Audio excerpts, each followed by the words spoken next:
बाकी बच्चे खुद से अटेम्प्ट करेंगे, जो किसी रीजन से अटेंड नहीं कर पाए थे क्लास, उनके लिए मैं बता रहा हूँ।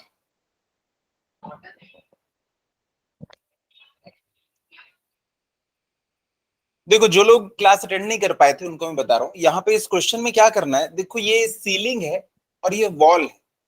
यहाँ पे हमने क्या किया है, ये एक रस्सी है जो कि इस वॉल से कनेक्टेड है, ये एक रस्सी जो कि 60 डिग्री एंगल पे सीलिंग से मिल रही है। ये दोनों जहां पे ज्वाइंट हो रहे हैं ना, वहां से नीचे एक 4 किलोग्राम का वेट लटक रहा है। अब ये 4 किलोग्राम का वेट अगर लटक रहा है तो पता है इनके ऊपर टेंशन आएंगे, यही टेंशन हमको कैलकुलेट करना है। तो आप क्या करेंगे, ये वाला पॉइंट जो है ना, यही सबसे क्रूशियल पॉइंट है, इसके ऊपर सारे के सारे फोर्सेस हमको दिखाई दे रहे हैं। अच्छा ऐसा नहीं लगता कि ये जो लटका हुआ है तो इस स्ट्रिंग के ऊपर भी तो एक टेंशन आ रहा होगा? वो टेंशन की डायरेक्शन क्या होगी? टेंशन की डायरेक्शन बताओ बताओ बताओ। गलत। मैंने तो अभी बताया नहीं मैं किसके रिस्पेक्ट में बना रहा हूं। अगर बॉडी के रिस्पेक्ट में बनाऊंगा तो टेंशन की डायरेक्शन ऐसी, और इस पॉइंट के रिस्पेक्ट में बनाऊंगा तो टेंशन की डायरेक्शन ऐसी।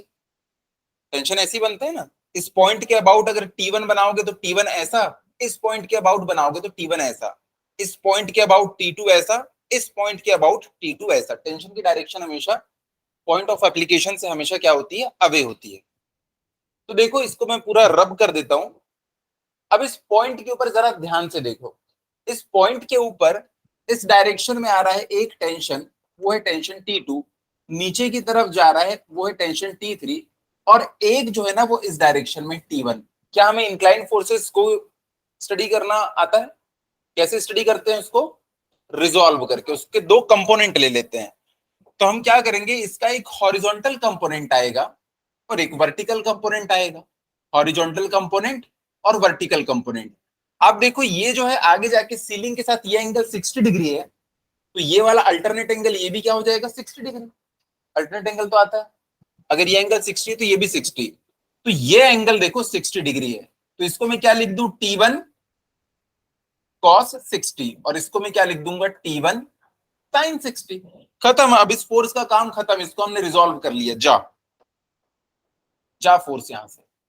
अब देखो इस पॉइंट पे आपको टोटल 4 फोर्स दिख रहे हैं, 2 हॉरिजॉन्टल डायरेक्शन में, 2 वर्टिकल डायरेक्शन में। इस पॉइंट को अगर इक्विलिब्रियम में रहना है तो हॉरिजॉन्टल डायरेक्शन में लगने वाले सारे फोर्सेस का समेशन होना चाहिए 0। वर्टिकल डायरेक्शन में लगने वाले सारे फोर्सेस का समेशन होना चाहिए 0। मैं समेशन 0 होना चाहिए ऐसा इसलिए बोल रहा हूं, आप लोग चाहो तो direct this equal to this कर सकते हो। देखो हॉरिजॉन्टल डायरेक्शन में लगने वाले सारे फोर्सेस का समेशन 0। ये वाला फोर्स कितना है, T1 cos 60, प्लस ये वाला फोर्स कितना होगा, -T2 इक्वल टू 0। यही होता है मेरा कहने का मतलब कि एक डायरेक्शन में लगने वाले सारे फोर्सेस का समेशन कितना होगा, 0। सर यहाँ पे माइनस क्यों लिया आपने जब समेशन बोल रहे हो? अरे भाई इसकी डायरेक्शन अपोजिट है। लेकिन हम इतना कुछ नहीं करते, हम क्या करते हैं, दो ही तो फोर्स है यार, तो ये और ये दोनों आपस में इक्वल होंगे। यहाँ पे भी देखो वर्टिकल डायरेक्शन में 2 ही फोर्स हैं, तो ये दोनों एक दूसरे के इक्वल होंगे। तो चलो इसको शुरुआत करते हैं बनाने की। तो देखो यहाँ पे हॉरिजॉन्टल डायरेक्शन में लगने वाले फोर्सेस इक्वल होंगे, तो मैं यहां से लिख सकता हूं T2 इज इक्वल टू क्या हो जाएगा, T1 cos 60 हो जाएगा इतना। और देखो यहां से ये वर्टिकल डायरेक्शन में लगने वाले फोर्सेस भी इक्वल होंगे, इसलिए T3 इज इक्वल टू क्या हो जाएगा, T1 sin 60। अब T1 T2 T3 सबकी वैल्यू हमको निकालना है। देखो यहाँ पे T3 आपको फ्री में मिल जाएगा। इस वाले ब्लॉक को अगर आप ध्यान से देखो तो इस वाले ब्लॉक में नीचे क्या लग रहा है, 4 इंटू जी। mg फोर्स नीचे लगता है ग्रेविटेशन के कारण। जब mg नीचे लग रहा है और एक फोर्स दिख रहा है हमको ऊपर की तरफ T3, ये इक्विलिब्रियम में कब होगा, जब T3 इक्वल टू 4 इंटू जी। जी की वैल्यू कितनी होती है, 10 नहीं दी है इसलिए हम 10 ले लेंगे। तो देखो यहां से मैं लिख सकता हूं T3 is equal to 4 into 10 या 40 न्यूटन। तो देखो T3 की वैल्यू हमको फ्री में मिल गई, उसको मैं यहाँ पे पुट कर दूंगा। तो यहां से मैं क्या लिख सकता हूं, T1 is equal to T3 upon sine 60। ये आ चुका है हमारा 40, और ये कितना होता है, √3/2। इसको सॉल्व कर लेंगे, 80 अपॉन √3। ये आ जाएगी किसकी वैल्यू, T1 की वैल्यू। और जैसे ही T1 की वैल्यू आई उसको यहाँ पे पुट कर दो तो आपको T2 की भी वैल्यू मिल जाएगी। तो यहां से इसको मैं क्या लिख सकता हूं, 80/√3। तो टी इज इक्वल्स टू क्या हो जाएगा, 80/√3। और cos 60 कितना होता है, 1/2, 1/2। तो ये कितना हो जाएगा, 40/√न्यूटन, न्यूटन। ठीक है, तो क्या इसको रिजॉल्व करना आ गया? ऐसे क्वेश्चंस बहुत आते हैं एग्जाम में, इसलिए इसकी प्रैक्टिस करना है। अगर किसी को कुछ भी प्रॉब्लम हो इसमें तो अभी पूछ सकता है। तो देखो फोर्सेस थे तीन, T1 T2 T3। T3 उसने बनाया नहीं था जानबूझ के, लेकिन भाई हमें पता है ना कि नीचे मास लटक रहा है तो उसके ऊपर भी टेंशन आ रहा होगा। तो बच्चे उसको बनाना कभी ना भूलें। क्लियर है इतना? कुछ बच्चे करते हैं ऐसा कि सर इस पॉइंट के ऊपर तो दो ही फोर्सेस हैं, एक T2 और एक T1। तो T2 इधर, T1 का वर्टिकल कंपोनेंट, T2 का हॉरिजॉन्टल कंपोनेंट, खत्म। नीचे जो रस्सी लटक रही है, जिसपे मास लटक रहा है, उसके ऊपर उनका फोकस ही नहीं होता। हमें करना है फोकस। ठीक है, हो गया। चलो नेक्स्ट क्वेश्चन। ये क्वेश्चन बोल रहा है कि दो ब्लॉक्स हैं जिनका मास, क्योंकि ऐसे क्वेश्चंस ना हमको आगे चल के बहुत सारे करने हैं, इसलिए इस क्वेश्चन को ना मैं सॉल्व करूंगा, आप लोग देखोगे कि अगली बार जब आपको ऐसे लैंग्वेज में क्वेश्चन दिया होगा तो आप उसको कैसे इमेजिन करोगे, कैसे उसका डायग्राम बनाओगे। तो देखो क्वेश्चन में क्या किया, दो ब्लॉक ऑफ मास है 50 kg और 30 kg के। दो ब्लॉक्स हैं 50 kg 30 kg, और ये कनेक्टेड है किसी स्ट्रिंग से, एक रस्सी से दोनों मास बंधे हुए हैं। String passes over a light frictionless pulley and rest on two smooth planes inclined at this and this। तो देखो ये 50 kg और 30 kg वाले जो दो मासेस है ना, ये दो प्लेन के ऊपर रखे हुए हैं। एक प्लेन जो है वो हॉरिजॉन्टल से 30 डिग्री बनाता है, और इसका जो प्लेन है वो हॉरिजॉन्टल से 60 डिग्री बनाता है। शुरुआत में इमेजिन करने में बहुत प्रॉब्लम आती है कि सर हम आगे चल के कैसा बनाएंगे, सारे डायग्राम एक जैसे ही बनते हैं, दो मासेस होंगे, दोनों का एंगल दिया होगा, हर बार आप लोग बना लोगे। तो यहाँ पे देखो ये वाले क्वेश्चन को हम ऐसे सॉल्व करेंगे, दोनों का एंगल अलग अलग दिखाते हैं। एक का एंगल कितना है 30, और एक का है कितना 60। तो ये देखो मैंने बना लिया दो प्लेन, एक का एंगल कितना है 30 और एक का एंगल कितना है 60, दिख रहा है? दोनों के ऊपर मास रखा हुआ है, एक के ऊपर 50 kg, एक के ऊपर 30 kg। तो देखो 50 kg वाले के लिए एंगल कितना है 30, और 30 kg वाले के लिए कितना है 60 डिग्री रिस्पेक्टिवली लिखा हुआ है ना। तो इसके ऊपर हम लोग मास बनाएंगे, वो कितने का होगा 50 kg का। तो ये मैंने बना दिया 50 kg का मास, और इसके ऊपर क्या मास रखा हुआ है 30 kg का। तो ये बना दिया मैंने 30 kg का मास। तो ये है कितना 30 kg, और ये है कितना 50 kg। और क्वेश्चन में लिखा हुआ है कि ये दोनों एक स्ट्रिंग से अटैच्ड हैं। तो यहाँ पे मैंने एक पुली बना दिया, और ये देखो ये स्ट्रिंग से दोनों के दोनों मासेस क्या है अटैच्ड। तो क्वेश्चन को पढ़ो, और क्वेश्चन में डायग्राम हमेशा ऐसे ही बनेगा, हमेशा। और अगर इसके अलावा कोई डायग्राम होगा ना तो क्वेश्चन में देगा आपको, उतना लिखने से अच्छा वो डायग्राम बना के दे देगा। और नहीं दिया है ना तो 99.9% टाइम ऐसी डायग्राम बनेगा। कई बार डायग्राम कैसे बनता है कि एक ब्लॉक ऑफ मास है 50 kg का, वो एक हॉरिजॉन्टल टेबल के ऊपर रखा है, और एक 30 kg का मास नीचे लटक रहा है। तो उसका डायग्राम ना कुछ इस तरीके का बन जाएगा, और दोनों के दोनों एक स्ट्रिंग से बंधे हुए हैं, एक हॉरिजॉन्टल प्लेन पे और दूसरा लटक रहा है। क्वेश्चन आपको बता देगा कि कैसे डायग्राम बनाना है। ऐसे बहुत सारे क्वेश्चन करेंगे, टेंशन नहीं। तो अब इस क्वेश्चन में क्या पूछ रहे हैं, डायग्राम तो हमने बना लिया। With the determine the acceleration in the two blocks and tension in the string अगर g की वैल्यू 10 मीटर पर सेकंड स्क्वायर है। तो देखो यहाँ पे कुछ ना कुछ एक्सेलरेशन आने वाला है, और दोनों के दोनों ब्लॉक देखो अब किसी ना किसी डायरेक्शन में मूव करेंगे। ठीक है, pulley and rest on smooth plane inclined 30 degree with horizontal, determine the acceleration in the two blocks and tension in the string। चलो मैंने मान लिया कि इसमें जो एक्सेलरेशन है ना वो इस डायरेक्शन में, क्वेश्चन में तो दिया नहीं है, तो हमें किसी ना किसी एक डायरेक्शन में एक्सेलरेशन को एज्यूम करना पड़ेगा। अगर हमने सही डायरेक्शन में एज्यूम किया होगा ना तो हमारे आंसर्स उसी के अकॉर्डिंग आएंगे। अगर हमने गलत एज्यूम किया होगा ना तो एक्सेलरेशन की वैल्यू माइनस में आ जाएगी, तो हम समझ जाएंगे नहीं नहीं नहीं एक्सेलरेशन का डायरेक्शन क्या है, उस तरफ होने वाला है। ठीक है, ये वाला क्वेश्चन मेरे ख्याल से थोड़ा सा ना गड़बड़ है। इस क्वेश्चन में हमको ऐसा लिखना था कि यहाँ पे हाँ ठीक है, चलो असलरेशन ही निकाल लेते हैं। तो चलो मैंने मान लिया कि असलरेशन की डायरेक्शन है क्या, इस तरफ, ये हमको एज्यूम करना पड़ेगा। अब इसका और इसका आपको फ्री बॉडी डायग्राम बनाना है। पिछली क्लास में हम लोगों ने देखा था फ्री बॉडी डायग्राम बनाते हैं कैसे। तो देखो यहाँ पे अगर 30 डिग्री वाले के ऊपर ये 50 kg वाला मास रखा हुआ है, एक तो इसका 50 × G नीचे की तरफ लग रहा होगा। इसके सेंटर ऑफ मास पे हमेशा ग्रेविटेशनल फोर्स कहां लगता है, नीचे। इसके बाद हम क्या करते हैं, इस प्लेन के पैरेलल एक्स एक्सिस को ले लेते हैं। इस प्लेन के पैरेलल ये हो गया हमारा एक्स एक्सिस, और वाई एक्सिस कैसा होता है, एक्स एक्सिस के ऊपर परपेंडिकुलर होता है। तो इसके ऊपर हम परपेंडिकुलर ड्रॉ करेंगे। कहां पे ड्रॉ करूं, इसी पॉइंट पे ड्रॉ करते हैं ना यार। इस पॉइंट पे ड्रॉ करने से क्या फायदा होगा कि इस पॉइंट पे देखो ये वाला फोर्स भी दिख रहा है, इसी पॉइंट से ये हमको टेंशन भी दिखाई देगा, सारे के सारे फोर्स एक ही पॉइंट पे आ जाएंगे। तो हमने क्या किया, इसको रिजॉल्व करने के लिए ऐसा किया। अब देखो अगर ये वाला एंगल 30 है तो ये वाला एंगल भी कितना होगा, 30 डिग्री। पिछली क्लास में हम लोगों ने इसको डिस्कस किया था। आपको याद रखना है ये वर्टिकल वाले से कितना एंगल बनाता है, ये हमेशा जो यहाँ पे एंगल दिया होगा ये 30 डिग्री। तो देखो अगर ये 50G है तो ये क्या हो जाएगा, 50G cos 30। भाई ये फोर्स है ना, तो ये कितना हो जाएगा, F cos 30। और फोर्स कितना है, 50 × G।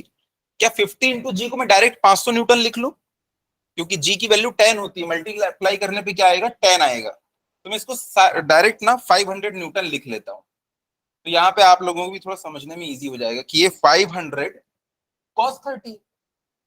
अब ये वाला फोर्स कितना हो जाएगा, 500 sin 30। 500 sin 30। तो ये देखो ये दोनों रिजॉल्व हो गए। और इस डायरेक्शन में क्या आएगा, टेंशन, क्योंकि ये दोनों क्या है, एक स्ट्रिंग से कनेक्टेड है।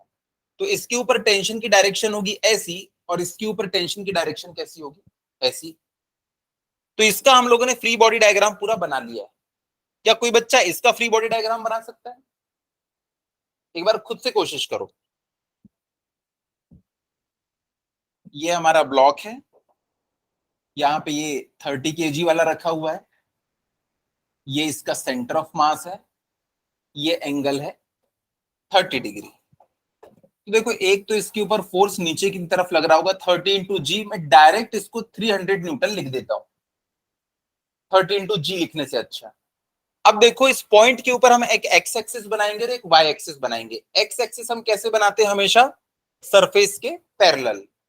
तो सरफेस के पैरेलल हम लोगों ने बना लिया क्या, एक्स एक्सिस। तो ये रहा हमारा एक्स एक्सिस, और इसके ऊपर परपेंडिकुलर ड्रॉ कर देंगे तो ये क्या बन जाएगा हमारा, वाई एक्सिस।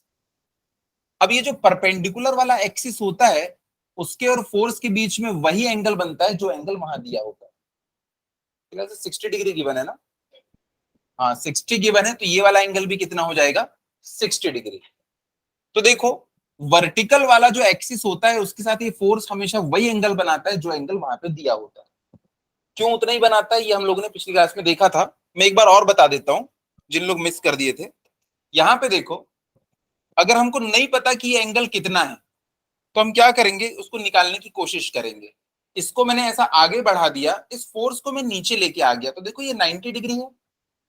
अगर ये 90 है, ये 60 है, तो ये बचा वाला एंगल कितना होगा, 30 डिग्री होगा। तो देखो ये वाला एंगल कितना हो जाएगा, 30 डिग्री। इसके साथ एंगल बोलो चाहे इसके साथ एंगल बोलो, बात एक ही है। अब ये भी तो 90 है, अगर ये 30 हो गया तो बचा वाला कितना हो जाएगा, 60 हो जाएगा। इसीलिए ये एंगल भी क्या हो जाएगा, 60। तो देखो ये 60 तो ये 60। यहां पे भी दिखा देता हूं कि ये वाला एंगल 30 कैसे हुआ। इसको हमने ऐसे आगे बढ़ाया, इसको नीचे किया। अगर ये 30 है, ये 90 है, तो ये वाला एंगल कितना होगा, 60। और ये फिर से अगेन 90 होने वाला है। अगर ये 60 है तो ये कितना होना पड़ेगा, इसको 30 होना पड़ेगा। तो हम इतना ज्यादा कैलकुलेशन करते नहीं है, जो एंगल ये है वो एंगल ये है, जो एंगल ये गिवन है वही एंगल ये हो जाता है। जो वर्टिकल कंपोनेंट आता है ना सरफेस को चीरते हुए, उसके साथ में ये एमजी जो एंगल बनाता है वही वाला एंगल प्लेन का एंगल होता है। इतना याद रहेगा। तो इसका देखो हमने बना लिया फ्री बॉडी डायग्राम। अब इसके ऊपर ये फोर्स कितना हो जाएगा, 300 cos 60, क्योंकि देखो इसी के साथ में ये एंगल बन रहा है। और देखो ये फोर्स ऐसा है तो ये वाली डायरेक्शन में क्या मिलेगा हमको, 300 sin 60। समझ में तो आ रहा है ना? क्योंकि देखो ये वाला फोर्स इस डायरेक्शन में, तो किन दो एक्सिस के बीच में, इन दोनों के बीच में, तो एक कंपोनेंट इधर होगा, एक कंपोनेंट इधर। हमेशा किसी पॉइंट से तीनों कंपोनेंट बाहर निकलेंगे या तीनों कंपोनेंट अंदर आएंगे। ये बाहर निकला था तो ये भी बाहर निकलेगा, ये भी बाहर, दोनों के बीच में ये मिलेगा हमको। ठीक है, तो देखो ये 300 साइन 60 हो गया। तो इस डायग्राम में हम लोग ना इसको बना लेते हैं कि यहां पे जा रहा है कितना, 300 साइन 60, और इधर पे क्या जा रहा है, 500 साइन 30। ठीक है,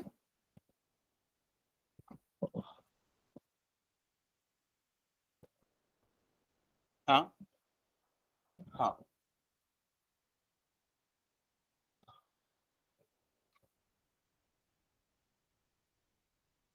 तो ये डायग्राम को आप लोग फिर से बनाइए और पूरा खुद से इसके ऊपर सारे फोर्सेस को लिखिए। ये रिजोल्यूशन ऑफ फोर्सेस सबसे इंपॉर्टेंट है, अगर रिजोल्व करोगे तो ही फिर आगे इसको एनालिसिस कर पाओगे। बनाओ बनाओ फटाफट।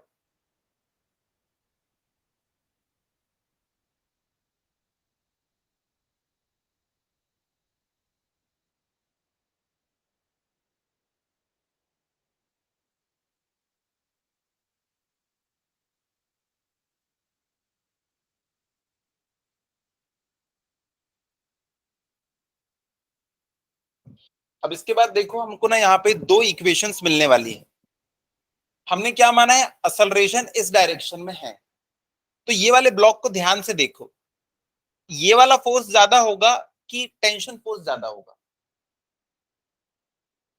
देखो इस डायरेक्शन में ये ब्लॉक मूव करने वाला है, और इस डायरेक्शन में दो ही फोर्स दिख रहे हैं इस ब्लॉक पे, एक ये वाला फोर्स और एक ये वाला फोर्स है। अगर दोनों इक्वल होते तो ये मूव ही नहीं करता, लेकिन ब्लॉक जो है वो इस डायरेक्शन में मूव कर रहा है, मतलब इस डायरेक्शन वाला फोर्स ज्यादा होगा इसके कंपैरिजन में। तो मैं क्या लिखूंगा एक equation, 300 sine 60 minus T is equals to, ये क्या है, net force, is equals to mass into acceleration. और अब इसके लिए हमको लिखना है, अगर ये ब्लॉक इधर जा रहा है तो ये ब्लॉक किधर जा रहा होगा, क्या ये ब्लॉक नीचे आ जाएगा? नहीं, एक स्ट्रिंग से बंधे हुए हैं, रस्सी बंधी है ना। अगर ये ब्लॉक हम नीचे एज्यूम किए हैं, क्वेश्चन में कुछ दिया नहीं था, हमने एज्यूम किया, अगर ये इधर जा रहा है तो आप इसको इधर मत एज्यूम कर लेना, उसके ऊपर डिपेंड करेगी इसकी डायरेक्शन। तो इसका डायरेक्शन क्या हो जाएगा, ये वाला। तो इस केस में बताओ ये फोर्स बड़ा है कि ये वाला फोर्स बड़ा है? टी बड़ा है, तो हम क्या लिखेंगे, T minus 500 sine 30 is equals to net force is equals to mass into acceleration. अब जब ये दोनों इक्वेशन को मैं ऐड करूंगा तो टी से टी कट जाएगा, और इक्वेशन में सिर्फ कौन बचेगा, अननोन, ए। तो वहां से एक्सेलरेशन की वैल्यू आ जाएगी, जो कि क्वेश्चन में पूछा है, determine the acceleration of two blocks. अगर एक्सेलरेशन की वैल्यू पॉजिटिव आई तो आप लिख देना सीधे कि हाँ हमने सही डायरेक्शन में एज्यूम किए थे। अगर एक्सेलरेशन की डायरेक्शन आ गई नेगेटिव, तो आप लोग लिख दीजिएगा कि assume direction of acceleration was wrong and the correct direction of acceleration will be opposite to the pre assume direction. और नया डायग्राम बना के दिखा देना, इस डायरेक्शन में एक्सेलरेशन होगा। तो कैसे निकालेंगे, ये दोनों इक्वेशन को ऐड करो, टी से टी कट जाएगा, this minus this is equal to this minus this, acceleration के टर्म्स में सब कुछ बचेगा। तो ये इक्वेशन 1 है, ये इक्वेशन 2 है। मैंने लिखा है इक्वेशन 1 प्लस इक्वेशन 2। जब दोनों को ऐड करोगे, ये देखो मैं यहीं पे ऐड कर देता हूं, दोनों को यहीं पे ऐड कर देता हूं, तो ये टी से ये टी कट जाएगा और क्या बचेगा, 300 साइन 60। साइन 60 कितना होता है, डायरेक्ट लिख देते हैं ना, into √3/2 minus 500 into 1/√2 is equals to 30 minus 50, a common निकाल लिया मैंने।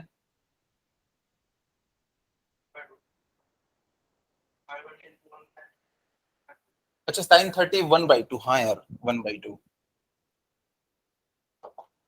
1/2। तो इसको सॉल्व कर लोगे आप लोग, देखो तो ये कितनी वैल्यू आती है, इसको 2 से करोगे तो ये 150 आ जाएगा, 150 इंटू 1.73, 150 इंटू 1.73। ये वैल्यू बड़ी है कि 250 वैल्यू बड़ी है? मैं कैलकुलेट करके बता देता हूँ एक्सेलरेशन की डायरेक्शन क्या आने वाली है। 150 इंटू, तो ये आ रहा है हमारा क्या 259, तो ये आ रहा है हमारा 259 minus 250 is equals to -20 a। तो देखो 9 is equals to -20 into a। तो यहां से एक्सेलरेशन इज इक्वल्स टू क्या हो जाएगा, -9/20 मीटर पर सेकेंड स्क्वायर। तो आंसर माइनस में आ गया यार, यानी कि हम लोगों ने एक्सेलरेशन की डायरेक्शन क्या एज्यूम की थी, गलत।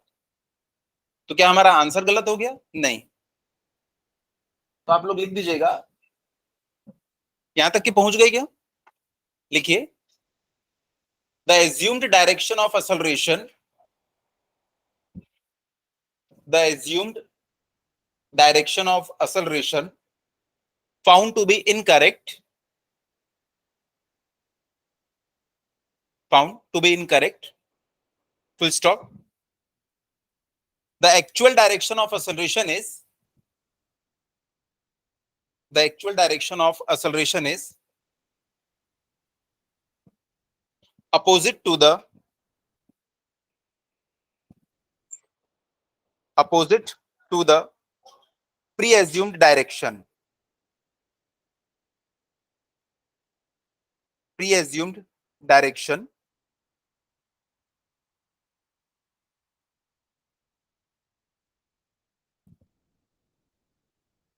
सब कुछ सही किया ना आप लोगों ने, प्लस माइनस, ठीक। चलो नेक्स्ट, नेक्स्ट टॉपिक है हमारा क्या, फ्रिक्शन। फ्रिक्शन सबसे इंपॉर्टेंट टॉपिक है। ऐसा इसलिए है क्योंकि फ्रिक्शन समझने के बाद, अभी देखो यहाँ पे ये हम लोगों ने जो क्वेश्चन पढ़ा है, इस क्वेश्चन में यहाँ पे सरफेस और इस दोनों सरफेस के बीच में भी तो फ्रिक्शन आ रहा होगा, लेकिन हम लोगों ने यहाँ पे फ्रिक्शन को एज्यूम ही नहीं किया है। इससे पहले जब आप लोग मोशन के बारे में पढ़ते थे, वहां भी फ्रिक्शन आपने एज्यूम नहीं किया था। इवन एयर का रेजिस्टेंस भी आप लोगों ने नेग्लिजिबल माना था। तो फ्रिक्शन ऐसी चीज है जो कि हर जगह है। तो आज के बाद आप जितनी भी चीजें पढ़ोगे ना, सब में फ्रिक्शन को घुसेड़ देगा। इसलिए फ्रिक्शन सबसे इंपॉर्टेंट चीज है, उसको एकदम ध्यान से पढ़ना है। सबसे इंपॉर्टेंट है और सबसे इजी चीज भी है। इसकी डायरेक्शन वायरेक्शन सब आप कुछ देख के बता सकते हो, ठीक है। तो चलो आप लोग अपने नॉलेज के हिसाब से बताओ फ्रिक्शन क्या है।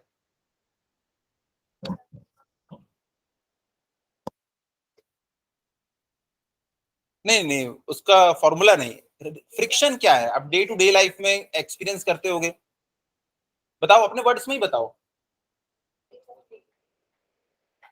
हाँ, फोर्स विच अपोजिस मोशन, ये इनकरेक्ट है। अभी देखो ये जो बेंच है, ये मूव नहीं कर रही है, इसके ऊपर मैं थोड़ा सा फोर्स लगाऊंगा तब भी ये मूव नहीं करेगी। क्या वहां पे फ्रिक्शन नहीं है क्या? आप तो बोल रहे हैं कि मोशन को अपोज करती है, मोशन तो हो ही नहीं रहा है, फिर भी आप बोल रहे हो कि वहां पे फ्रिक्शन है। आप बोल रहे हो ना फ्रिक्शन है, तो फ्रिक्शन तभी होगा जब मोशन होगा, ऐसा नहीं है।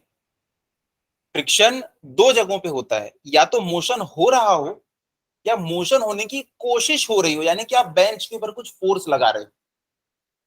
तो अगर आपसे पूछा जाए फ्रिक्शन की डेफिनेशन, तो आप बोलेंगे it opposes relative motion, that's it. सिर्फ मोशन बोलना गड़बड़ है। इट अपोजेस रिलेटिव मोशन, या दूसरी डेफिनेशन क्या बोल सकते हैं, इट अपोजेस मोशन और टेंडेंसी ऑफ मोशन। देखो टेंडेंसी ऑफ मोशन कैसे मैं बता रहा हूं, यहाँ पे देखो, इसलिए मैंने इसको लिख दिया है बड़े बड़े अक्षरों में। Friction is the opposing force that is set up between the surface of contact when one body slides और टेंड टू डू सो। या तो उसके ऊपर वो मूव करे या मूव करने की कोशिश करे। यहाँ पे देखो ये एक सरफेस है, इसके ऊपर ये एक ब्लॉक रखा हुआ है, इस ब्लॉक और सरफेस के बीच में जम के फ्रिक्शन होगा।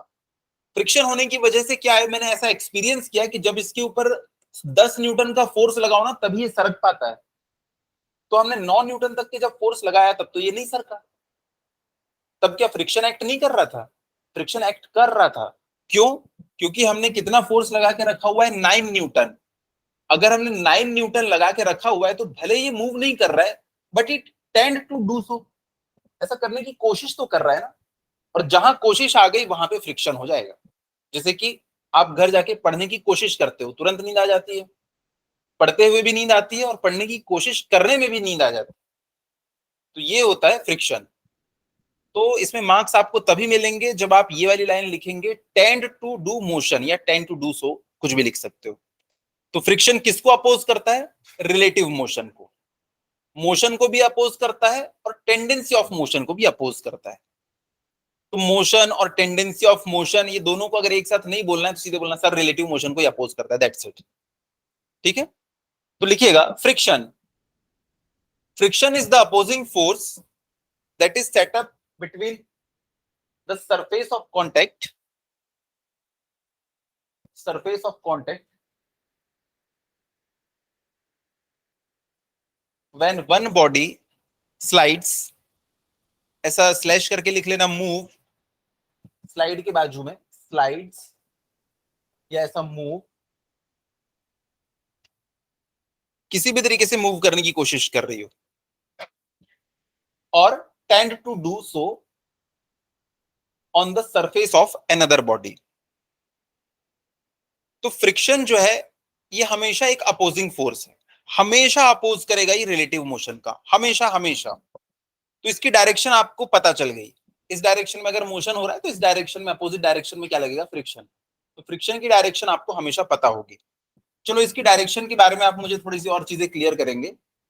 मान लो यहाँ पे ये एक ब्लॉक है, इस ब्लॉक का नाम है ब्लॉक ए, और ये एक दूसरा ब्लॉक है, इस ब्लॉक का नाम है ब्लॉक बी। याद रखना फ्रिक्शन भी एक फोर्स है, और जब भी कोई फोर्स आती है तो वो अकेले नहीं आती है, वो किस में आती है? पेयर में आती है, पेयर में। mg किसी बॉडी पे नीचे लग रहा है तो अर्थ के ऊपर भी ऊपर की डायरेक्शन में लग रहा है। फ्रिक्शन की फोर्स हमेशा पेयर में आएगी, हमेशा। अगर आप इस बोर्ड के ऊपर अपने हाथ को रब करोगे तो इस बोर्ड पे भी फ्रिक्शन फोर्स लगेगा और आपके हाथ के ऊपर भी फ्रिक्शन फोर्स लगेगा, दोनों बॉडी पे, हमेशा याद रखना। तो यहाँ पे देखो ब्लॉक बी है और एक ब्लॉक ए है।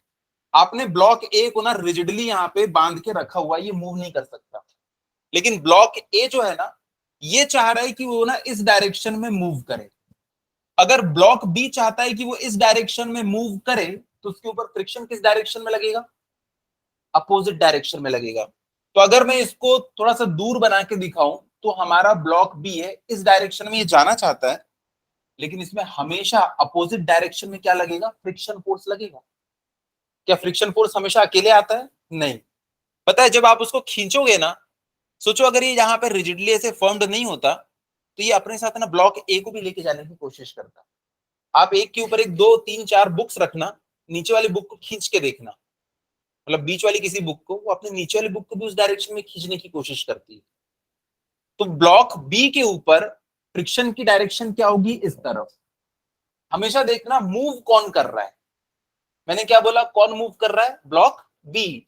तो बोलना सर अगर ब्लॉक बी मूव करना चाह रहा है इस डायरेक्शन में तो फ्रिक्शन उसमें इस तरफ लगेगा। और फ्रिक्शन फोर्स या कोई भी फोर्स हमेशा पेयर में आते हैं। तो जो नीचे वाला है ना सर ब्लॉक ए, उसके ऊपर फ्रिक्शन फोर्स की डायरेक्शन होगी ये, इक्वल एंड अपोजिट। एक्शन और reaction, Newton third law of motion क्या बताता है? हर एक्शन फोर्स के लिए एक इक्वल और अपोजिट रिएक्शन होता है। तो ब्लॉक ए के ऊपर फ्रिक्शन की डायरेक्शन ये होगी। आप खुद सोचो अगर यहाँ पे ये बंधा हुआ नहीं होता, आप ऊपर वाले को खींचते, नीचे वाला भी अपने साथ खिंचाने की कोशिश करेगा। घर जाना, एक ट्रॉली बैग लेना, ये वाला ट्रॉली बैग, ये ट्रॉली बैग के नीचे चक्के लगे रहते हैं। इस ट्रॉली बैग के ऊपर दूसरा एक छोटू सा बैग रखना, अच्छा भारी सा, और इस बैग को ना खींचने की कोशिश करना। तो देखना अपने आप ये भी इसकी तरफ, इसके साथ खिंचाने की कोशिश करेगा। क्यों? क्योंकि ये इधर जाने की कोशिश कर रहा था तो फ्रिक्शन इसमें इस डायरेक्शन में लग रहा था, और क्योंकि इसमें इस डायरेक्शन में लग रहा है तो नीचे वाले ट्रॉली बैग में किस लगेगा? इस डायरेक्शन में, और वो उसको खींच लेगा। ये प्रैक्टिकल एग्जांपल आप देख सकते हो। इसके बाद क्या करना कि इन दोनों के बीच में एक कोई पॉलीथीन रख लेना अच्छी, जो कि एकदम चिकनी सी पॉलीथीन हो, एकदम स्मूथ। देखना फ्रिक्शन फोर्स इतना कम होगा कि ये खिंचा जाएगा लेकिन ट्रॉली बैग नहीं आ पाएगा। फ्रिक्शन की वैल्यू आपने अगर कम कर दी, अब ट्रॉली बैग नहीं खिंचाएगा। कितना क्लियर हुआ? तो फ्रिक्शन फोर्स हमको पता चल गया ये हमेशा रिलेटिव मोशन को अपोज करेगा, और दूसरी चीज की डायरेक्शन क्या होगी? रिलेटिव मोशन या टेंडेंसी ऑफ रिलेटिव मोशन के अपोजिट होती है, हमेशा अपोजिट। यहाँ पे देखो, मान लो ये वाला जो ब्लॉक है वो इधर जाने की कोशिश कर रहा है, तो इसके ऊपर फ्रिक्शन किस डायरेक्शन में लगेगा? इस ब्लॉक पे ऊपर की तरफ। फ्रिक्शन फोर्स इस डायरेक्शन में, और ये वाला ब्लॉक बेचारा इधर जाने की कोशिश कर रहा था, तो इसमें फ्रिक्शन किस डायरेक्शन में लगेगा? इस डायरेक्शन में। तो फ्रिक्शन फोर्स की वैल्यू हम बाद में देखेंगे, पहले तो हमने उसकी डायरेक्शन देख ली कि किस डायरेक्शन में हमारा फ्रिक्शन फोर्स लगता है। लिखिएगा, the force of friction is tangential to the surface. यहां पे देखो, ये जो मैंने सरफेस बनाई है, देखो इसके टेंजेंशियल बनाया है फ्रिक्शन फोर्स को। टेंजेंशियल क्या होता है? टच करके जाने वाला। यहाँ पे भी देखो, इस सरफेस के मैंने टेंजेंशियल बनाया है फ्रिक्शन फोर्स की डायरेक्शन को।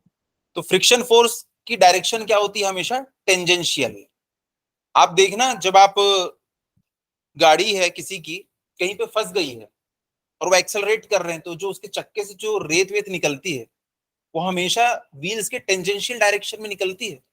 अगर आप साइड में खड़े होकर ऑब्जर्व करोगे तो आप देखोगे टेंजेंशियल डायरेक्शन में, क्योंकि फ्रिक्शन की डायरेक्शन ही क्या है? टेंजेंशियल। उनके ऊपर फ्रिक्शनल फोर्स लगा और वो टेंजेंशियल डायरेक्शन में जाएंगे। तो देखो, इसमें कई बच्चे कंफ्यूज हो जाते हैं। उनको पूछा जाता है, अच्छा एक बात बताओ कि सरफेस के पैरेलल लगेगी क्या फ्रिक्शन फोर्स? हम लोग 99.9% कैसे ऐसे ही पढ़ेंगे, जिसमें देखो ये ऐसा पैरेलल दिखता है, लेकिन ये पैरेलल नहीं है। इस केस में पैरेलल है, लेकिन हमेशा पैरेलल नहीं होगा। तुम्हारी गाड़ी का चक्का है यार, तो इसके ऊपर फ्रिक्शन क्या ऐसा लगेगा? अबे ऐसा लगेगा, ऐसा, इस डायरेक्शन में। फ्रिक्शन फोर्स हमेशा टेंजेंशियल लगता है। तो आपके व्हील के ऊपर गाड़ी के, अरे भाई जब यहाँ कोई कांटेक्ट ही नहीं है, तो क्या फोर्स यहाँ पे लगेगा क्या? कुछ नहीं। फोर्स सिर्फ इस पॉइंट पे लगेगा, वो भी टेंजेंशियल डायरेक्शन में लगेगा, दैट्स इट। तो फ्रिक्शन फोर्स की डायरेक्शन क्या होती है? Tangential to the surface. भूल के भी इसको पैरेलल टू द सरफेस ना बोलें। यहां पैरेलल है, लेकिन हमेशा पैरेलल होगी ऐसा जरूरी नहीं है। नहीं समझ आया? आ गया ना? देखिएगा, the force of friction is tangential to the surface and opposite to the direction of intended motion. Intended motion का मतलब होता है या तो रियल में मोशन हो रहा होगा, या उस डायरेक्शन में मोशन होने की कोशिश हो रही होगी। इंटेंडेड है वो। उसके बाद है अगला, friction is arises on account strong atomic or molecular forces of attraction between the two surfaces at the point of actual contact। कई बार रीजन पूछता है, तो friction arises on account strong atomic और molecular forces of attraction between the two surfaces at the point of actual contact. इसके ऊपर हम लोग ना बाद में आएंगे और डिटेल में इसको डिस्कस करने वाले हैं, कि वहां पे ना बहुत सारे फैक्टर्स होते हैं जिसके कारण फ्रिक्शन आता है। जैसे कि देखो, आप सरफेस को हमेशा समझते हैं कि एकदम स्मूथ सरफेसेस हैं। ये देखो, ये दो सरफेस एक दूसरे के ऊपर रखी हुई हैं, लेकिन जब आप इसको माइक्रोस्कोप में ले जाके देखेंगे ना, ये वाले पोर्शन को अगर आप बहुत ज्यादा जूम करके देखें, तो पता है आपको ये सरफेसेस कैसी दिखाई देंगी? ऐसी टाइप की दिखाई देंगी। नीचे वाली सरफेस भी ऐसी ऐसी टाइप की दिखाई देगी। आप इसको अगर माइक्रोस्कोप में ले जाके देखेंगे, तो उतनी स्मूथ नहीं होती सरफेस जितनी हम लोगों को ऐसी दिखती है। तो देखो, इतनी ज्यादा इरेगुलरिटीज हैं, तो इसके ऊपर ये प्रॉपर स्मूथ मूव कैसे कर पाएगी? तो यहाँ पे एक रीजन तो ये होता है कि सरफेस इरेगुलरिटीज, और दूसरा है मॉलिक्यूल्स के बीच में, एटम्स के बीच में स्ट्रॉन्ग अट्रैक्शन फोर्स होता है। इसको हम लोग आगे डिस्कस करने वाले हैं, अभी इस लाइन को बस लिख के छोड़ दो। नेक्स्ट है हमारा types of friction. Types of friction. अब देखो, यहां पे ये सरफेस है और इसके ऊपर ये एक दूसरा ब्लॉक रखा हुआ है। पहले समझ लेते हैं, उसके बाद हम लोग लिखेंगे। यहाँ पे ये दूसरा एक ब्लॉक रखा हुआ है। ये ब्लॉक का नाम है ब्लॉक बी और ये ब्लॉक का नाम है ब्लॉक ए। अब आप लोग खुद इमेजिन करके बताना कि यहाँ पे क्या होगा। यहाँ पे मैं चाह रहा हूं कि ब्लॉक ए जो है वो उस डायरेक्शन में मूव करे। दोनों ना एकदम रफ सरफेसेस है, ये भी रफ है और ये भी रफ है, दोनों का कुछ ना कुछ मास होगा। मैं चाहता हूं कि ब्लॉक ए दूसरी डायरेक्शन में मूव करे। किस डायरेक्शन में? इस डायरेक्शन में। मैंने कोई फोर्स नहीं लगाया, क्या ये मूव करेगा? बिल्कुल मूव नहीं करेगा। न्यूटन का पहला लॉ कि कोई बॉडी रेस्ट पे तो रेस्ट पे रहेगी। अब मैंने इसके ऊपर लगाया 1 न्यूटन का फोर्स। 1 न्यूटन बहुत छोटा होता है, बहुत छोटा सा फोर्स। अच्छा, कुछ फोर्स लगाने पे तो ये सरक जाएगा ना? कोई एक वैल्यू बताओ जिसपे ये सरक जाएगा, ऐसे ही कोई भी अंदाजे से बोल दो। छोटा सा है 5 मीटर, और थोड़ा सा बड़ा। चलो 50 न्यूटन में ना ये सरक जाएगा, ये आप भगवान है, आपको पता है ये चीज, ठीक है। मैं नादान इंसान, मैंने 1 न्यूटन का फोर्स लगाया, लेकिन ये जरा सा भी मूव नहीं किया। इसकी वजह क्या है? फ्रिक्शन। फ्रिक्शन है यार, जम के फ्रिक्शन है। अब मैंने 2 न्यूटन का फोर्स लगाया, क्या ये मूव करेगा? नहीं। क्या मैंने 45 न्यूटन का फोर्स लगाया है, मूव करेगा? नहीं। अब मैंने 49 न्यूटन का फोर्स लगाया है, अब बराबर तो हो गया यार ऑलमोस्ट, अब तो मूव कर जाएगा? नहीं करेगा। 49.9999 न्यूटन में नहीं करेगा। अब मैंने लगा दिया वो वाला फोर्स जिसकी आपको बहुत देर से इंतजार था, 50 न्यूटन। अब क्या होगा? जस्ट मूव करने वाला है, जस्ट मूव करने ही वाला है ये। अब 50.00001 भी कर दोगे ना तो ये मूव कर जाएगा। 50 तक के ये नहीं करता है, तो 50 लगाए हो तो ये नहीं कर रहा है। अब देखो न्यूटन का जो थर्ड लॉ है, वो बोला हम कहां गए भाई? तुमने जब यहाँ पे 10 न्यूटन का फोर्स लगाया था, और तुम बोलते हो कि फोर्स जो है हमेशा पेयर में आते हैं, ये तो एक्शन बस दिख रहा है, रिएक्शन किधर है? आप लोग बताओ रिएक्शन कहाँ है? हाँ, इस बॉडी के ऊपर 10 न्यूटन का फोर्स इधर लग रहा है, तो कायदे से इसको मूव करना चाहिए था, लेकिन ये मूव नहीं कर रही है। इसका मतलब इसमें इस डायरेक्शन में भी कितना फोर्स लग रहा होगा? 10 न्यूटन का। क्या गजब बात है। अब मैंने यहाँ पे कितना कर दिया? 20 न्यूटन। अभी भी मूव नहीं कर रहा है, इसका मतलब इसमें इस डायरेक्शन में कितने का फोर्स लग रहा होगा? 20 न्यूटन का। भाई Newton third law of motion, equal and opposite, equal and opposite. सोचो अगर मैंने 0 न्यूटन का फोर्स लगाया तो फ्रिक्शन फोर्स भी कितने का आएगा? 0 न्यूटन। यानी कि फ्रिक्शन जो है, जब बॉडी पे आप कोई फोर्स नहीं लगाएंगे तो कोई फ्रिक्शन भी फील नहीं होगा। फ्रिक्शन कब आता है? जब आप एक्चुअल में मूव कर रहे हो या मूव करने की कोशिश कर रहे हो। फोर्स लगा रहे हो मतलब आप कोशिश कर रहे हो। तो देखो, क्या बॉडी मूव कर रही है? नहीं। क्या 35 न्यूटन पे बॉडी मूव की? नहीं। क्या 49 न्यूटन पे मूव की? नहीं। मतलब कैसी कंडीशन है ये? स्टैटिक कंडीशन है कि मूविंग कंडीशन है? स्टैटिक कंडीशन है, और इसमें फ्रिक्शन दिख रहा है, तो कौन सा फ्रिक्शन कहलाएगा ये? Static friction. कि फोर्स लगाने के बाद भी हमारी बॉडी स्टेशनरी रखी हुई है, तो उस समय जो उसमें फ्रिक्शन फील होता है ना, वही क्या होता है? स्टैटिक फ्रिक्शन होता है। लेकिन एक ऐसा स्टैटिक फ्रिक्शन आता है जिसके बाद ये इसको नहीं रोक पाएगा। तो देखो मैक्सिमम ये कितने फोर्स को रोक सकता था? 50 न्यूटन। तो स्टैटिक फोर्स की मैक्सिमम वैल्यू कितनी हो सकती है फ्रिक्शन फोर्स की इस सिस्टम के लिए? 50 न्यूटन। तो है तो वो स्टैटिक फोर्स, क्योंकि बॉडी अभी मूव नहीं कर रही है, इसके बाद मूव करेगी 50.0001 लगाने पे। तो ये क्या है? 50 न्यूटन। ये भी स्टैटिक फ्रिक्शन फोर्स है, लेकिन इसकी खास बात है, ये क्या है? मैक्सिमम है। और maximum value of static friction force को हम क्या कहते हैं? Limiting friction. मतलब ये लिमिट पे पहुंच चुके हो अब यार, जैसे उसके आगे थोड़ा सा भी बढ़ोगे वैसे क्या हो जाएगा? मूवमेंट शुरू हो जाएगा। तो स्टैटिक फ्रिक्शन समझ गए? बॉडी में आप फोर्स लगा रहे हो लेकिन बॉडी मूव नहीं कर रही है, क्योंकि उसके ऊपर लग रहा होगा फ्रिक्शन। तो स्टैटिक बॉडी पे लगने वाला फ्रिक्शन क्या होता है? Static friction. और स्टैटिक फ्रिक्शन की एक वैल्यू होती है मैक्सिमम वाली, जिसके बाद वो मूव करना शुरू कर देगा। उस मैक्सिमम वैल्यू को ही हम क्या कहते हैं? लिमिटिंग फ्रिक्शन कहते हैं। आपको डेफिनेशन पूछेगा ही पूछेगा लिमिटिंग फ्रिक्शन की, तो आप बोलेंगे the maximum value of static friction force is known as limiting friction. इसकी खास बात क्या है? इससे जरा सा भी ज्यादा आपने फोर्स लगाया तो बॉडी मूव करना शुरू कर देगी। तो लिखिएगा टाइप्स ऑफ फ्रिक्शन। नंबर 1 है स्टैटिक फ्रिक्शन। स्टैटिक फ्रिक्शन, इसमें लिखिएगा the opposing force that comes into play या कम्स इनटू एक्शन, अपने वर्ड्स में आप कुछ भी लिख सकते हैं, कम्स इनटू एक्शन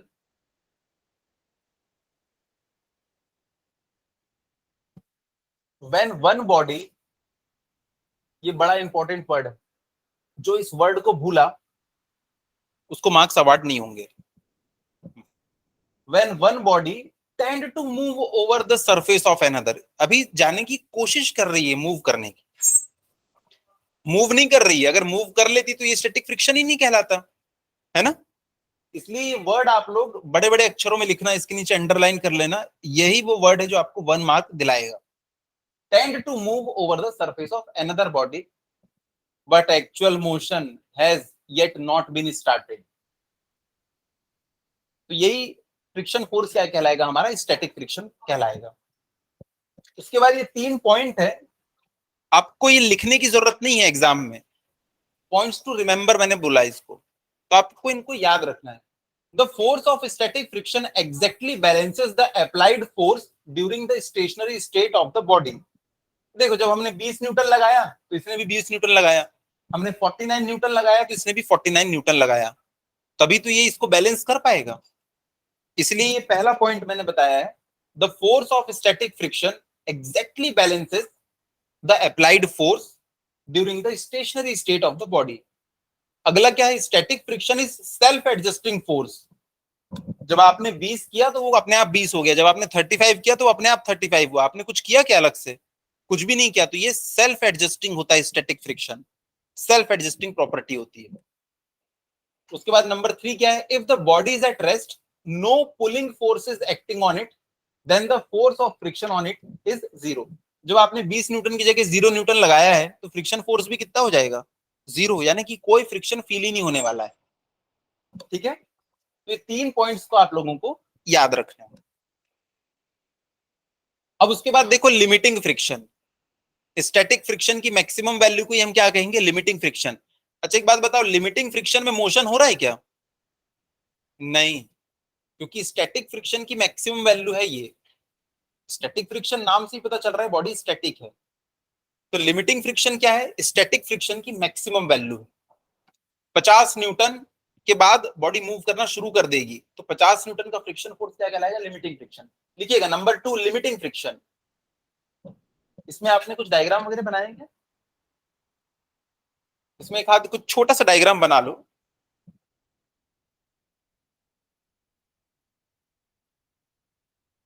पहले 0 न्यूटन तो लिख देना फ्रिक्शन फोर्स 0, फ्रिक्शन फोर्स 0।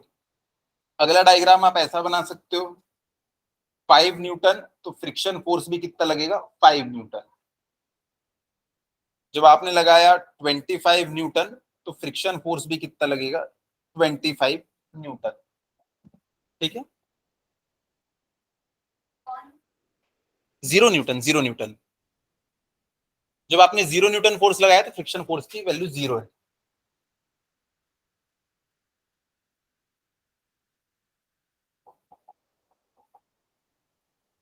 मैंने यहां पे एक एजम्पशन ले लिया था, body will start to move at force is equals to 50 newton. आप लोगों ने बोला था सर 50 न्यूटन लगाने पे ही बॉडी मूव करेगी, तो 25 न्यूटन में मूव नहीं कर रही क्योंकि उसको एक फ्रिक्शन फोर्स अपोजिट डायरेक्शन में 25 न्यूटन मिल रहा है, 50 न्यूटन पे भी मूव नहीं करेगी। तो 50 न्यूटन क्या कहलाएगा, maximum value of static friction या लिमिटिंग फ्रिक्शन। क्वेश्चन में आपसे पूछता है लिमिटिंग फ्रिक्शन निकालो, तो आपको मैक्सिमम वैल्यू निकालना है, दैट्स इट। तो लिमिटिंग फ्रिक्शन। अच्छा एक बात बताओ, यहाँ पे फ्रिक्शन फोर्स की वैल्यू 0, यहाँ पे इसकी वैल्यू 5 न्यूटन, यहाँ पे इसकी वैल्यू 25 न्यूटन, जितना ये लगा रहे उतना ये है, इसकी वैल्यू कोई कांस्टेंट है क्या, तो स्टैटिक फ्रिक्शन की वैल्यू कांस्टेंट नहीं है, तो इसको आपको कभी कैलकुलेट करने के लिए नहीं बोलेगा, वैल्यू कांस्टेंट है ही नहीं इसकी, तो इसके लिए कोई फॉर्मूला वार्मूला भी नहीं, जितना फोर्स लगाओगे बस उतना ही है, तो वो क्यों पूछेगा इसको। लेकिन लिमिटिंग वैल्यू जो है, लिमिटिंग फ्रिक्शन, वो एक constant value, maximum value of static friction है ना, तो उसकी वैल्यू आपको पूछेगा हर क्वेश्चन में। लिखिएगा limiting friction, if the applied force is increased, if the applied force is increased the force of static friction also increases।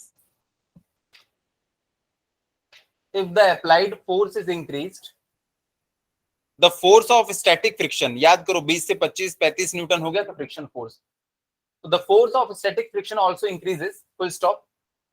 if the applied force exceeds a certain bracket में maximum value तो applied force की वो maximum value जिसके बाद अब body move करना शुरू कर देगी, this maximum value of static friction,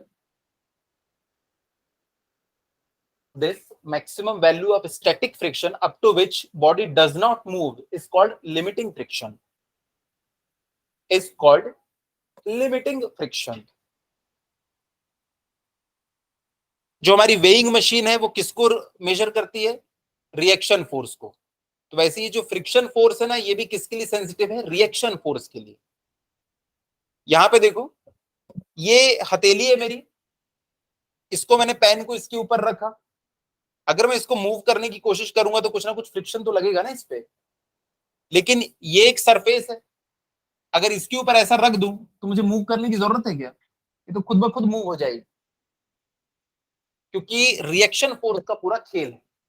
अगर मैं चाहूं कि ये इस बोर्ड के ऊपर भी बनी रहे तो मुझे क्या करना पड़ेगा? इसको ना एक फोर्स ऐसा लगाना पड़ेगा, तो देखो एक रिएक्शन फोर्स इसको मिलेगा। तो जो हमारा फ्रिक्शन होता है ना, वो रिएक्शन फोर्स के लिए सेंसिटिव होता है। ये बात को दिमाग में एकदम ना बिठा के रख लो कि फ्रिक्शन फोर्स किसके लिए सेंसिटिव होता है? रिएक्शन फोर्स के लिए। रिएक्शन मिलेगा तभी फ्रिक्शन फोर्स है। इस पेन को आप हवा में उठा लो, अब मेरे हाथ और पेन के बीच में क्या फ्रिक्शन फोर्स है? कांटेक्ट नहीं, कोई फ्रिक्शन नहीं। रख दिया, एक नॉर्मल फोर्स आया, रिएक्शन, उसके कारण ही इसके ऊपर क्या लगेगा? Friction force.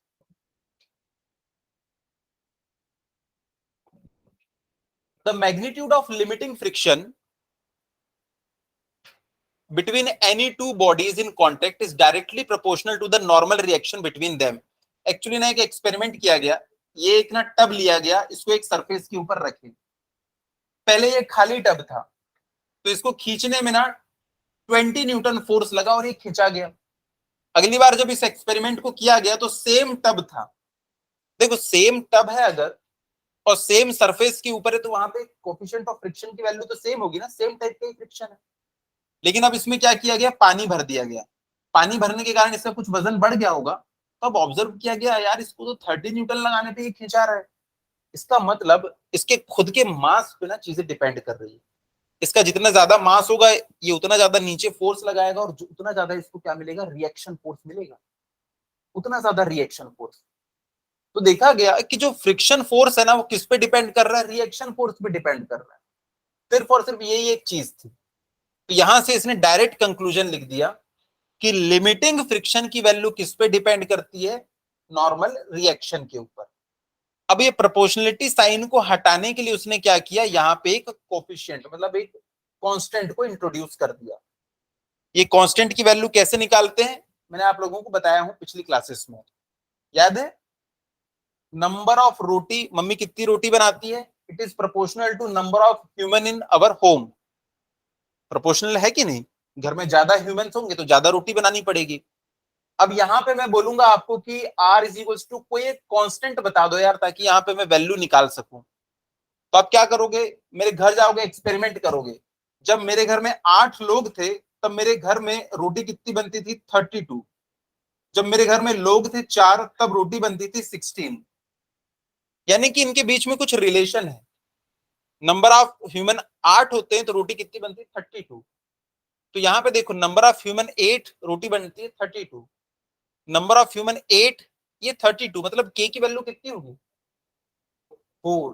तो ऐसे करके ना आप इस कोफिशिएंट की वैल्यू निकाल लेते हैं। देखो आपने खुद से बताया इस कांस्टेंट की वैल्यू, तो यहाँ पे भी क्या होगा? एक्सपेरिमेंट करेंगे 2-3 बार और एक्सपेरिमेंट करके इस कोफिशिएंट की वैल्यू फाइंड आउट करेंगे। ठीक है?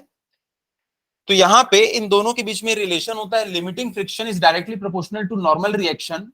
फिर यहाँ पे एक कांस्टेंट ऑफ प्रोपोर्शनलिटी आ जाता है जिसको हम लोग कहते हैं म्यू एस। म्यू क्या होता है? कोफिशिएंट ऑफ फ्रिक्शन, और नीचे एस लगा है, इसका मतलब क्या है? स्टैटिक फ्रिक्शन को रिप्रेजेंट कर रहा है। Static coefficient of static friction कहेंगे इसको। ठीक है? क्वेश्चन में आपको वैल्यू गिवन होगी, आप लोग मजे से आर के साथ मल्टीप्लाई करके इसको निकाल लिया करेंगे। Here mu s is called coefficient of static friction। अभी हम सब इसकी वैल्यू कैसे निकलती है, सारी चीजें आगे डिस्कस करने वाले हैं। इसके बाद नेक्स्ट आ जाता है हमारा काइनेटिक और डायनेमिक फ्रिक्शन। अब हमारी बॉडी आ चुकी है मोशन में। अब आप लोगों को ऐसा कंसीडर करना है कि इस प्लेन के ऊपर ये हमारी जो बॉडी है ये इस डायरेक्शन में मूव कर रही है 5 मीटर पर सेकेंड से। अच्छा बताओ, ये मूव कर रही है तो इसके और सरफेस के बीच में फ्रिक्शन लग रहा होगा कि नहीं लग रहा होगा? ऑब्वियसली लगता है यार, फ्रिक्शन हर जगह लगता है जहां पे भी मोशन हो। तो अब इनके बीच में जो फ्रिक्शन लग रहा है ना, उसे हम क्या कहेंगे? काइनेमेटिक या सॉरी काइनेटिक या डायनेमिक फ्रिक्शन। दो मूव करने वाली बॉडीज के बीच में, जिनके बीच में रिलेटिव मोशन हो रहा है, उनके बीच में जो फ्रिक्शन होता है उसे हम क्या कहते हैं? काइनेटिक या डायनेमिक फ्रिक्शन। दो बॉडी अगर मूव नहीं कर रही हैं तो स्टैटिक फ्रिक्शन, लेकिन अगर मूव कर रही हैं तो डायनेमिक फ्रिक्शन। और जैसे हमारा लिमिटिंग फ्रिक्शन का वैल्यू था, वैसे ही इसका वैल्यू है। नॉर्मल रिएक्शन के हमेशा क्या होता है? प्रोपोर्शनल।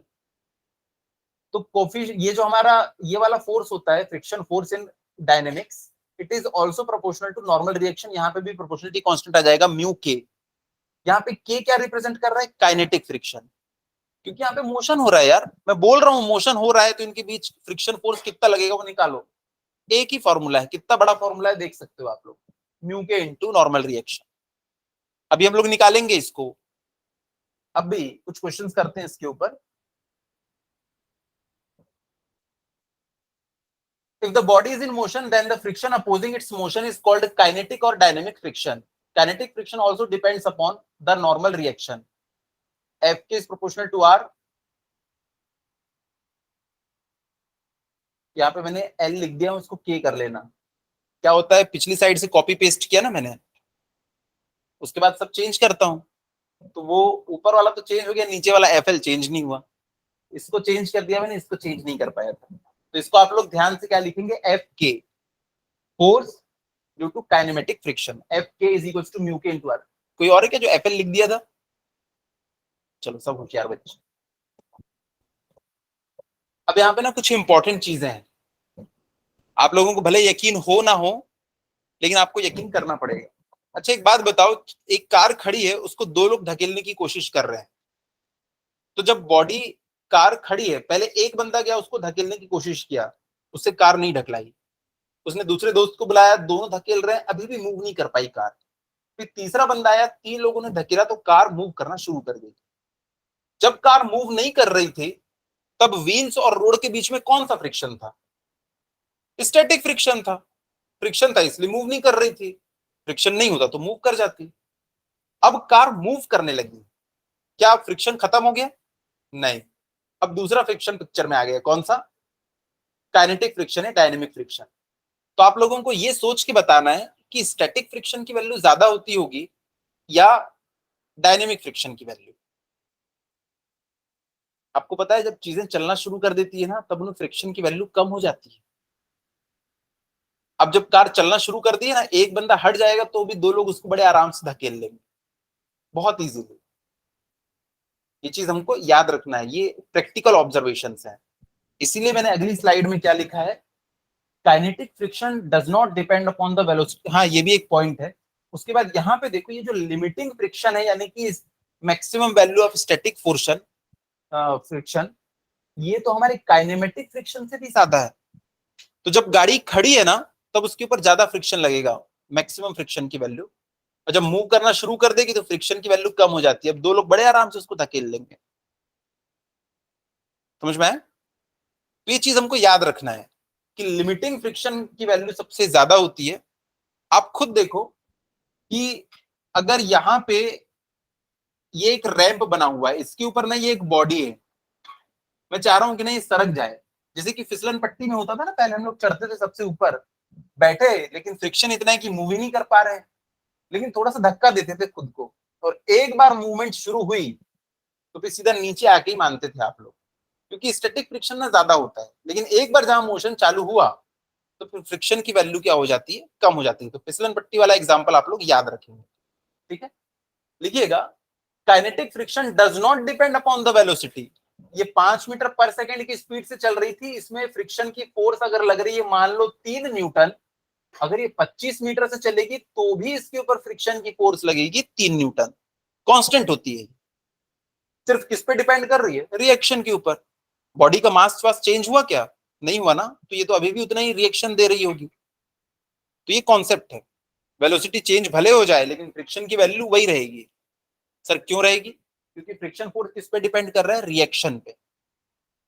भाई जितना इसका मास है उतना ही इसको रिएक्शन मिल रहा है। मास चेंज नहीं होगा, वेलोसिटी कुछ भी हो जाए, जब रिएक्शन चेंज नहीं हुआ तो फ्रिक्शन कैसे चेंज हो जाएगा। ठीक है,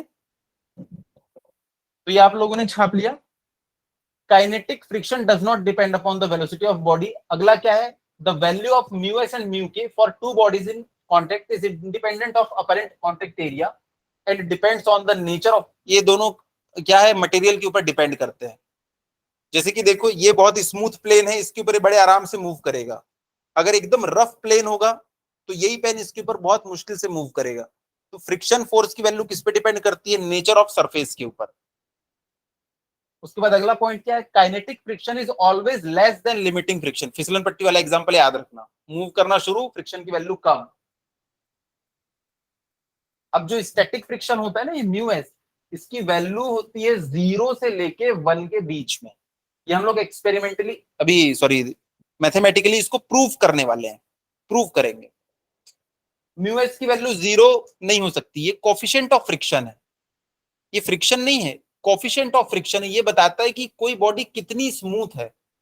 अगर किसी बॉडी के लिए म्यू एस की वैल्यू है 0.2 और किसी बॉडी के लिए म्यू एस की वैल्यू है 0.4, इसकी वैल्यू जितनी ज्यादा मतलब वो उतना रफ है। क्या कोई भी बॉडी परफेक्टली स्मूथ हो सकती है? नहीं हो सकती, आप नहीं बना सकते। तो किसी भी बॉडी के लिए ना आपको म्यू एस की वैल्यू 0 नहीं मिलेगी। म्यू एस की वैल्यू 0 हुई तो फ्रिक्शन की वैल्यू 0 हो जाएगी, क्योंकि फ्रिक्शन फोर्स क्या होता है, mu S into reaction force. तो किसी भी बॉडी के लिए म्यू एस 0 नहीं होता। अगर आपने कर दिया तो उस बॉडी के ऊपर फ्रिक्शन ही नहीं लगेगा। और क्या फ्रिक्शन को आप एलिमिनेट कर सकते हो? नहीं। तो कोफिशिएंट ऑफ फ्रिक्शन की वैल्यू हमेशा 0 से ज्यादा होती है, लेकिन थ्योरेटिकली हम लोग बोलते हैं कि 0 से लेके 1 के बीच में। क्या इतना क्लियर है? अब हम लोग एक न्यूमेरिकल बनाते हैं जिसमें आप लोग फ्रिक्शन फोर्स निकालेंगे, उसके बाद घर जाएंगे। ठीक है, तो पूरा एनर्जेटिक होके रेडी हो जाइए। अब आपको मान लेना है, आपको एज्यूम कर लेना है कि यहां पे मोशन हो रहा है। एज्यूम मोशन ऑफ 25 मीटर पर सेकेंड। क्या हमको वेलोसिटी से कोई मतलब है? कितनी भी वेलोसिटी रहे, फ्रिक्शन तो कांस्टेंट रहता है। अब भी हमने यहाँ पे लिखा है, देखो, kinetic friction does not depend upon the velocity of body. तो 25 मीटर हो चाहे 500 मीटर पर सेकेंड, फर्क नहीं पड़ता सर। यहाँ पे ये एक बॉडी है, एक सरफेस के ऊपर रखी है।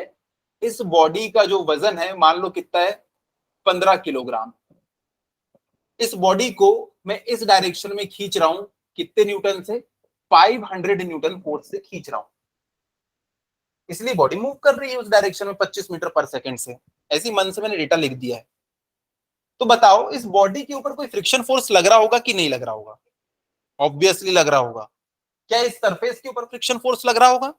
लग रहा होगा, क्योंकि फ्रिक्शन फोर्स या कोई भी फोर्स अकेला तो नहीं आता। वैसे तो ये दोनों सरफेस एक दूसरे के कांटेक्ट में है, लेकिन आप लोगों को दिखाने के लिए मैं थोड़ी देर के लिए इनको जुदा कर देता हूं। दोनों को देखो अलग अलग, हवा में नहीं है ये। आपको दिखाने के लिए यहाँ पे मैंने इसको अलग अलग कर दिया है, ताकि मैं आपको दिखा सकूं कि इसके ऊपर फ्रिक्शन की फोर्स होगी इस डायरेक्शन में, और ये स्टैटिक फ्रिक्शन है कि काइनेमेटिक फ्रिक्शन है? काइनेटिक मोशन है ना यार, काइनेटिक है डायनेमिक। और इसके ऊपर फ्रिक्शन की डायरेक्शन होगी इस डायरेक्शन, और ये दोनों फ्रिक्शन बिल्कुल सेम होंगे। इसलिए हमको दोनों निकालना है कि हर बार नहीं, हम लोग सिर्फ इसका निकालेंगे जो हमारी मेन बॉडी है। आप लोग गाड़ी चलाते हो, रोड कितनी घिसी कोई हिसाब रखता है क्या? हिसाब क्या रखते हैं, हमारा टायर कितना घिस गया। इसलिए आपको फ्रिक्शन फोर्स हमेशा अपनी बॉडी के ऊपर ही कंसीडर करना है। इसलिए जितने भी न्यूमेरिकल में देखोगे ना, तो एक ही फ्रिक्शन फोर्स आपको दिखाएगा आपकी बॉडी के ऊपर। तो बच्चे बोलते हैं कि सर यहाँ दूसरा कहाँ गया, अरे छोड़ो रोड को। तो यहाँ पे भी हम लोग रोड को छोड़ देते हैं और फ्रिक्शन फोर्स की वैल्यू निकालेंगे। तो देखो फ्रिक्शन फोर्स एफ के, यहाँ पे आप लोग कंसीडर कर लो कि कोफिशिएंट ऑफ फ्रिक्शन जो है ना यहाँ पे, वो है 0.4। ये यूनिट लेस होता है, कोफिशिएंट है, कांस्टेंट है। तो बताओ यहाँ पे फ्रिक्शन फोर्स कितना है? मैं तो एफ के भी नहीं लिखने वाला था। फ्रिक्शन फोर्स कितना है? आप बोलोगे यहाँ पे सर मोशन हो रहा है, और मोशन हो रहा है तो यहाँ पे क्या आएगा, काइनेमेटिक फ्रिक्शन। और काइनेमेटिक फ्रिक्शन की वैल्यू किसके बराबर होती है, म्यू के इंटू आर। आर क्या चीज है, रिएक्शन। रिएक्शन कैसे निकालते हैं,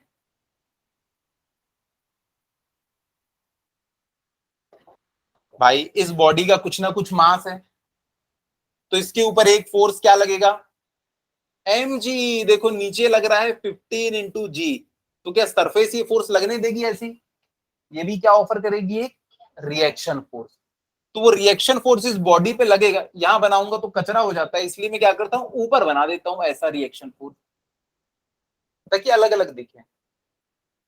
इस बॉडी पे कितने फोर्स दिख रहे हैं, वर्टिकल डायरेक्शन में ये और ये, तो reaction force is equal to क्या हो जाएगा, 15 इंटू जी। रिएक्शन फोर्स ऐसी तो निकालते थे हम लोग। तो 15 इंटू जी का रिएक्शन फोर्स लग रहा है, जी की वैल्यू कितनी है, 10 मीटर पर सेकंड स्क्वायर, तो रख देते हैं। तो frictional force is equal to हो जाएगा 0 पॉइंट कितना है ये 4 इंटू ये कितना हो जाएगा 15 इंटू 10। रिएक्शन फोर्स किसके बराबर होगा, इस केस में mg के बराबर होगा। कई बच्चे बोलते हैं सर तो ये आर की जगह mg क्यों नहीं लिख देते आप, mg नहीं लिख सकते, हमेशा रिएक्शन फोर्स और mg इक्वल नहीं होते हैं। क्यों इक्वल नहीं होते हैं, जैसे कि देखो आप ऐसे बैठे हुए हो, आपके सर पे मैंने एक 25 किलो का गमला रख दिया, तो आपको कितने का फोर्स फील होगा, 25 किलोग्राम का ना, तो आपका सर भी कितने का रिएक्शन लगाएगा, 25 किलोग्राम, भाई इक्वल एंड अपोजिट। लेकिन उस गमले के ऊपर मैंने एक रस्सी बांधी और उसको ना खुद भी पकड़ के रखा हूं, थोड़ा सा फोर्स लगा के, तो आपको गमला अब हल्का फील होगा कि भारी फील होगा, कि इक्वल, हल्का, जितना फोर्स में लगा के रखूंगा। भाई अब आपको अगर मैंने ज्यादा फोर्स लगा के रखा है, सिर्फ 5 किलोग्राम फील हो रहा है, तो रिएक्शन भी कितने का होगा, 5 किलोग्राम। क्या गमले का वजन चेंज हुआ है क्या, तो हमेशा mg और रिएक्शन फोर्स इक्वल नहीं होते हैं। अगले न्यूमेरिकल में हमको समझ में भी आएगी वो चीज। तो क्या यहाँ पे बच्चे लोग निकाल सकते हैं, यहाँ पे निकाला आप लोगों ने, कितना आ गया ये काइनेमेटिक फ्रिक्शन फोर्स, 15 4 जा 60, ये हो जाएगा 6, ये हो जाएगा कितना 60 न्यूटन। 60 न्यूटन का यहाँ पे फोर्स लग रहा है, सही है ना, देख लेना, हाँ सही है, 60 न्यूटन लग रहा है। अब अगला वाला क्वेश्चन बनाएंगे एक, और फिर घर जाएंगे सब बच्चे। यहाँ पे ये हमारी बॉडी है, इस बॉडी का जो वजन है फिर से कितना है, वही 15 किलोग्राम है। इस बॉडी पे मैं एक फोर्स लगा रहा हूं, और वो फोर्स जो है ना वो इस डायरेक्शन में लगा रहा हूं, और ये जो फोर्स है ये है 50 न्यूटन का। म्यू के की वैल्यू है अगेन वही 0.4, ये जा रहा है आगे 25 मीटर पर सेकेंड की स्पीड से इस डायरेक्शन में। तो देखो सारी चीजें वही हैं, बस इस बार फोर्स की डायरेक्शन को ना मैंने थोड़ा सा चेंज कर दिया है। पहले जो हॉरिजॉन्टल फोर्स था, अब थोड़ा सा इंक्लाइंड फोर्स है। इंक्लाइंड चीजें हम कैसे पढ़ें, रिजॉल्व करके, बस रिजॉल्व किया और काम खत्म। इसका एक हॉरिजॉन्टल कंपोनेंट, आप बोलोगे सर रिजॉल्व करने के लिए एंगल वेंगल तो दे दो, ये 50 है ना, तो इसको कितना रख लो, चलो इसको हम लोग रख लेते हैं 37 डिग्री।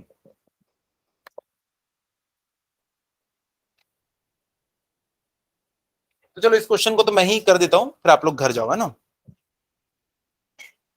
आज पहली बार खुशी लड़की क्लास में। तो देखो इसको मैं रिजॉल्व करता हूं, तो ये कुछ इस तरीके से दिखाई देगा। मैं ऐसा बना देता हूं क्या, 50 कॉस 37, और ऐसा बना देता हूं 50 साइन 37। फोर्स तो रिजॉल्व हो गया भाई, इस डायरेक्शन में 37 है, तो ये क्या होगा 50 कॉस 37 50 साइन 37। इसका खुद का भी तो एक mg है, वो mg किस डायरेक्शन में लगेगा, डाउनवर्ड डायरेक्शन में, तो नीचे की तरफ लगेगा क्या 15 इंटू 10, जी की वैल्यू मैंने 10 ले ली। और जब ये नीचे की तरफ कोई फोर्स लगाएगा, तब इसके ऊपर ऊपर क्या आएगा, एक रिएक्शन फोर्स आएगा यार, और वो रिएक्शन फोर्स की वैल्यू क्या होगी, मैंने लिख दिया यहाँ पे आर। अब देखो बॉडी के वर्टिकल डायरेक्शन के सारे फोर्सेस का समेशन क्या होना चाहिए, 0, तभी बॉडी इक्विलिब्रियम में होती है। तो यहां पे मैं क्या लिख सकता हूं, this plus this equal to this. तो रिएक्शन फोर्स यहाँ पे चेंज हुआ कि नहीं हुआ, हो गया चेंज। क्योंकि देखो एक फोर्स ना इसको ऊपर की तरफ खींच के रखा हुआ है, ये वही है आपका नीचे सर है, ये गमला है और मैंने एक फोर्स से ऊपर खींच के रखा हुआ है, तो देखो रिएक्शन फोर्स कम आएगा। तो यहां पे देखो वर्टिकल डायरेक्शन के फोर्सेस को ऐड करो, तो R plus 50 sine 37 is equals to 50 into 10।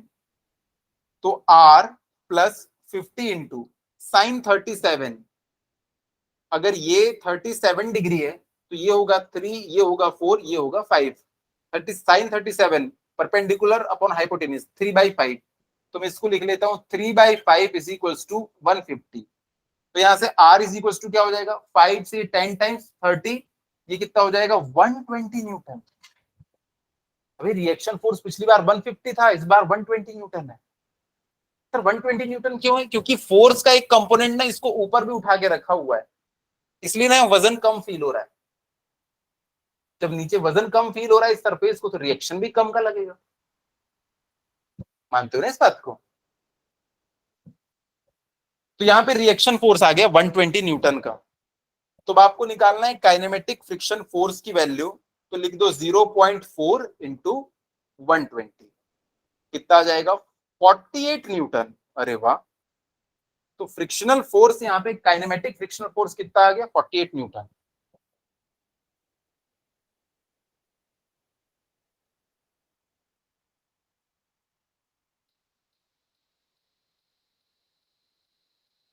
जाना है घर? ठीक है, चलिए तो फिर आप लोग भागिए, पर ये सारी चीजें आप रिवाइज करके आएंगे, ठीक है। खास तौर पे ये वाले क्वेश्चन को एक बार घर जाके खुद से बनाना, इससे आपका कॉन्सेप्ट क्लियर होगा कि रिएक्शन हमेशा mg के इक्वल नहीं होता है। चलिए फिर मिलते हैं अगली क्लास में। चलिए, थैंक यू तान्या।